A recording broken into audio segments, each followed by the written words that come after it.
Welcome to Deep Dive on NewsX World. I'm Kriti Mehta. We turn our focus today to a diplomatic gambit in the East. The first trip by a British Prime Minister to Beijing in 8 years. Prime Minister Keir Starmer arrived in the Chinese capital seeking what he calls a more sophisticated and pragmatic relationship. But behind the handshakes at the Great Hall of the People lies a minefield of past sanctions, rising tariffs, and a massive trade gap. So what is the state of this high-stakes reset? Let's look at the numbers. Total bilateral trade between the UK and China has hit £103 billion in 2025. But the balance is strikingly lopsided. The UK exports roughly £30 billion to China, while importing over £72 billion. This is a £42 billion trade deficit. China is currently the UK's fourth largest trading partner, accounting for 5.5% of total British trade. And as the UK struggles with slow growth, Starmer has brought a delegation of 54 business leaders to ensure London isn't left in the cold. But to move forward, they must address the baggage of the past. The relationship crashed in 2021. The UK imposed sanctions on Chinese officials over allegations of human rights abuses in Xinjiang. Beijing reiterated and retaliated instantly. They blacklisted 9 UK citizens, including sitting members of parliament and peers. Names like Sir Ian Duncan Smith and Tom Tungendat were banned from Chinese soils. Their assets were frozen. British lawmakers and academics were targeted. Now, sources suggest a quid pro quo is on the table. China is considering lifting those sanctions on British MPs. In exchange, London recently gave the green light to China's controversial mega embassy near the Tower of London, a project previously blocked over security concerns. Then there's the battle over the road and the cloud. While the US and European Union have built a tariff wall against Chinese electric vehicles, with tariffs reaching as high as 100% in America, the UK has taken a different path. London has not yet imposed specific penalty tariffs on Chinese EVs. The result? Chinese car brands led by MG and BYD nearly doubled their UK market share in 2025, now accounting for almost 10% of all new car sales. But it isn't all smooth sailing. Under the UK National Security Act, London has clamped down on Chinese investment in critical sectors, from semiconductors to energy. Beijing has warned that targeting its security apparatus will trigger strong countermeasures. Beyond trade, we are seeing a surprising area of cooperation: law enforcement.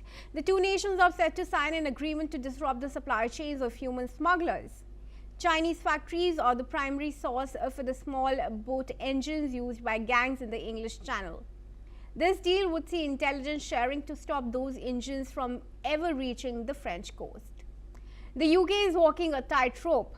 On one side, Washington, where President Donald Trump has imposed a 10% baseline tariff on all imports, including British goods. London is desperate to carve out an exemption.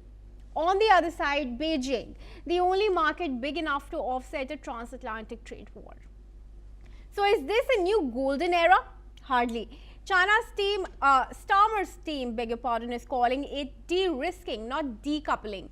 They want Chinese investment in green gigafactories, but are banning Chinese tech from the 5G network. They want Chinese consumers for British services, but are condemning the crackdown in Hong Kong. As the Prime Minister concludes his talks today, the world is watching to see if pragmatism can survive geopolitics. In a turbulent 2026, the UK is betting that it can be the bridge between two colliding superpowers.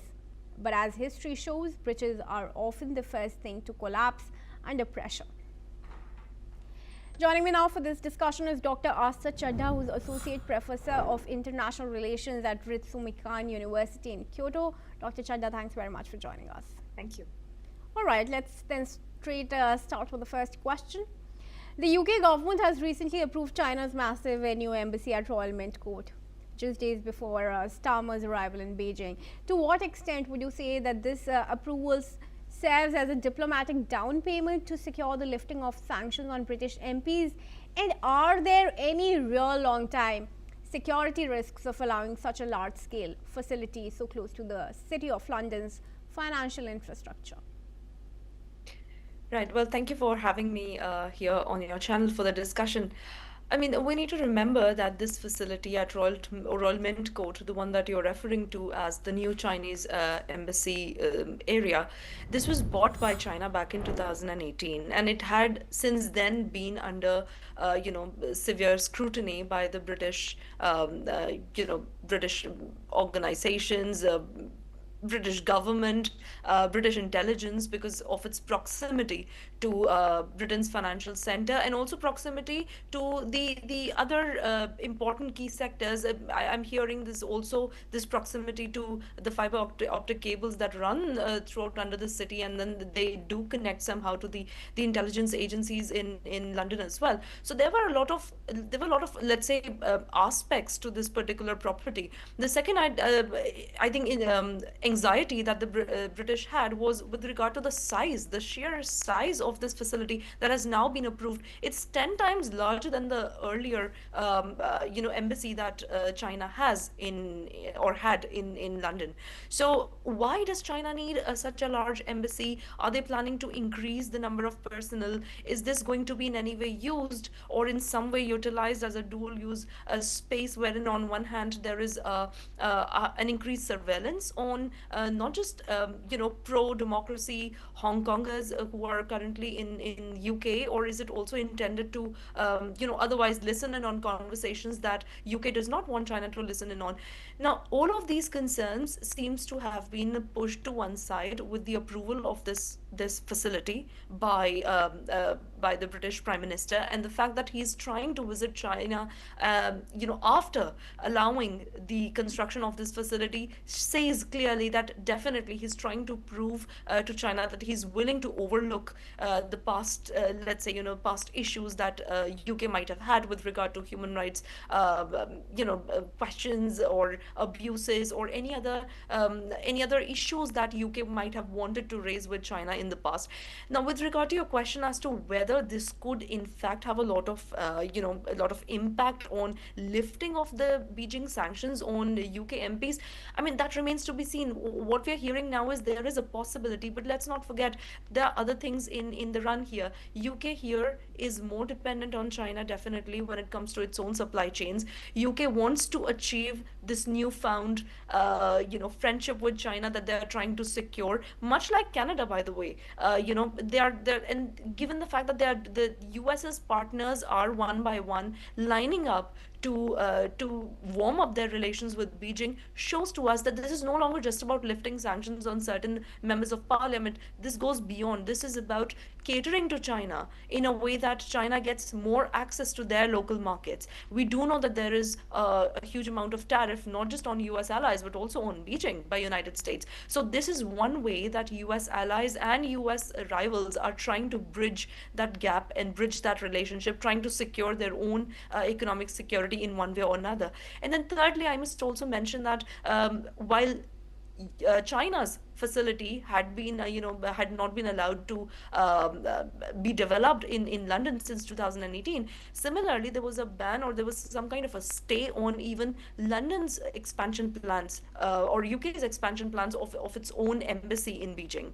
So the hope with Prime Minister Starmer's visit is that China would also likewise reciprocate in the same way and allow UK to then start constructing or reconstructing or refurbishing its own embassy in Beijing just the way that they wanted to.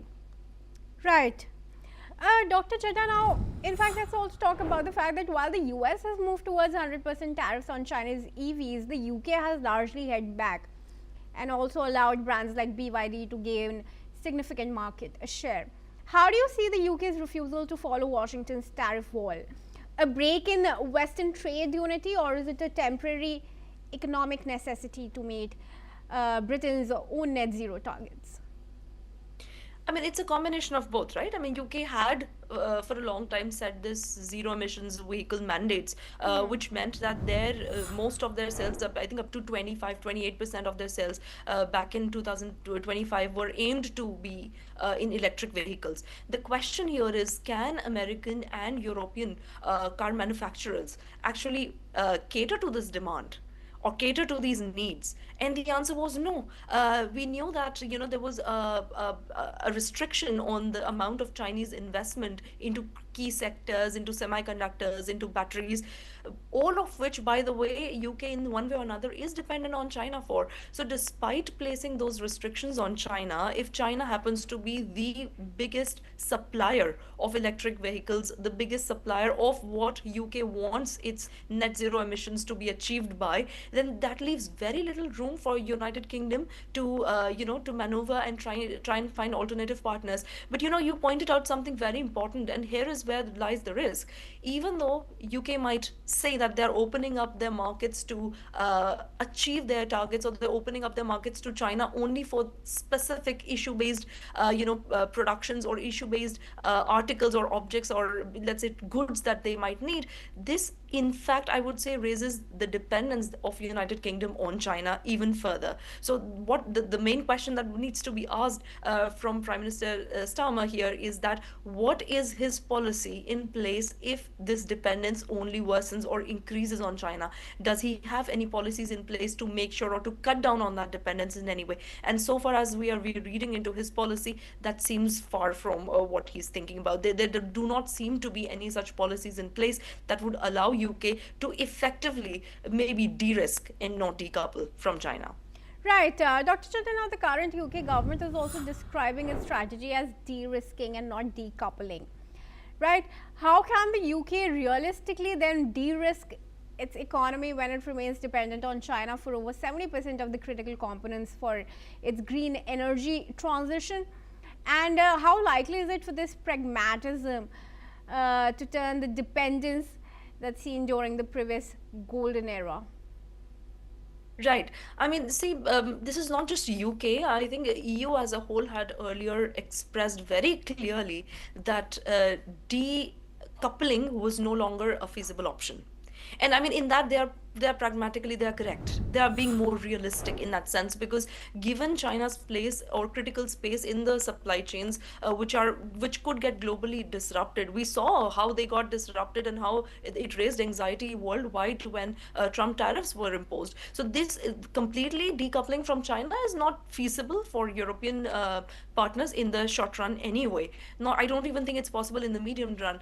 But what UK here is doing is, rather than trying to find alternative partners, it seems to be in some way in a bit to de-risk. What it's trying to do is making sure that at least through green investments, it allows China an access to its market. I mean, on the one hand, it could in fact allow UK to achieve its green targets. It might even allow UK in the medium term or in the short run to actually stabilize, the otherwise hit economy that it is facing. But there are a lot of risks here, and I'll try and point out some of those which you also mentioned earlier. I mean, this is obviously a response to the lack of trust or the lack of stability that UK is experiencing in its economy, and it was furthered by the Trump tariffs and the fear that how America would respond. So is UK doing something against it? Well, the UK's policy is then to, in a way, diversify its market. Unfortunately, with this visit, I mean, is this visit important by Prime Minister Starmer? It is important. I mean, China cannot be eliminated from UK's markets. But look at, what all they are willing to give up. And I think that is where the key discussion lies. UK still wants and requires America's partnerships for its security needs. UK still needs America for its national security, or even regional security measures, or even Indo-Pacific policy. And UK remains a key partner. Specifically, let's say if we take the case of AUKUS, it was an alignment, or sort of an alliance between Australia, US, and UK. And UK is a very important part of it. It's again a question mark. Where does UK stand on that? Would China not object? Would United States not object? Has Prime Minister Starmer actually figured out how to respond to United States if there were to be similar sanctions or similar opposition to as Canada faced? Similarly, we need to look at whether or not UK does have a policy in terms of actual de-risking. I mean, Unfortunately, we do not see much of that possibility occurring in the short run. UK seems to be kind of sandwiched between China and US at this point. And so, if I just follow what PM Starmer has been pointing out, he's clearly stated he does not want UK to be reduced to a nation, or to the position of a nation that has to choose sides. So what does that mean in the long run? What is UK willing to sacrifice? And I think one of the first thing UK seems to be sacrificing here is exactly what it stood for since 2018, which is the freedom of speech in some way, or the security of its own freedoms that it provides to its own parliamentarians and to its own people. I remember Prime Minister Starmer, ahead of this visit, in one of these interviews, he mentioned that he would be willing to take up questions with the Premier Xi Jinping when he visits China, specifically the ones that they disagree on.